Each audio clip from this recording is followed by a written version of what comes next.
Hello friends, आप देख रहे हैं कि मैं बस में बैठी हूँ। बनारस से स्नान के बाद मैं बस में बैठ गई और वहाँ से एक बहुत ही पुरानी बस मिली कहें तो खटारा बस। लेकिन हाँ, जो मंजिल तक पहुँचाए उसी का साथ अच्छा है। तो वहाँ से चल के जब मैं प्रयागराज पहुँची तो मुझे गंगा पुल से ढेर सारे लाल पीले तंबू दिखाई देने लगे और उसे देखकर मन एकदम हर्षोल्लासित हो गया।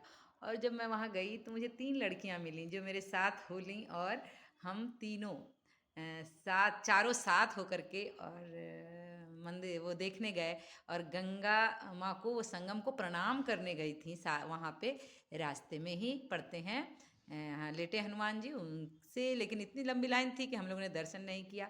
गंगा माँ को प्रणाम करके हमने जल में प्रवेश किया और इतना ठंडा पानी था और शाम 5 साढ़े 5 हो चुके थे। तो मैंने तय किया कि मैं आज स्नान नहीं करूँगी और मैं अब जगह ढूंढने लगी कि मुझे कहीं ठहरने का जगह मिल जाए। तो ठहरने के लिए तो कोई बता नहीं रहा था। तो एक पुलिसमैन से मैंने पूछा कि क्या व्यवस्था होती है। बोले किसी शिविर में, किसी अखाड़े में जाकर देखिए अगर कोई कहीं रुक सकती हैं।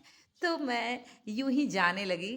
तो जाते जाते रास्ते में 3-4 अखाड़े मिले मिले तो एक जगह देखा, एक शिविर था, रांची वाले बाबा का शिविर। तो मैं उसमें चली गई और मैंने उनसे बात किया कि बाबा जी, मैं एक रात सिर्फ रुकना चाहती हूँ और सुबह स्नान करके जाना चाहती हूँ।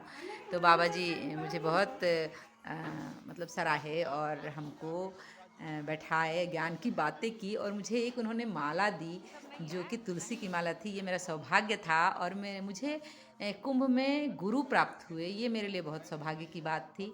ये किस्मत वालों को ही मिलेगा। मुझे लगता है कि मैं बहुत सौभाग्यशाली हूँ जो मुझे ऐसा।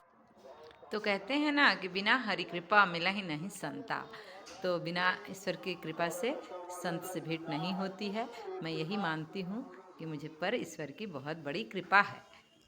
और सुबह 6 बजे त्रिवेणी में स्नान करके लेटे हनुमान जी पहुँची और वहाँ हनुमान जी के दर्शन किए, पूजा अर्चना की। उसके बाद मैं पहुँची बनारस। बनारस में 7 बजे शाम को बस मिलती है। वहाँ से फिर मैं रांची के लिए आई। रास्ते में बस रुकी, इतनी तेज़ तेज़ गाड़ियाँ चल रही थीं और ये सब देखने का एक अपना ही अनुभव होता है और इसमें सभी देख रहे हैं। तो थैंक यू वेरी मच। और आप लोग कमेंट कीजिए, शेयर कीजिए।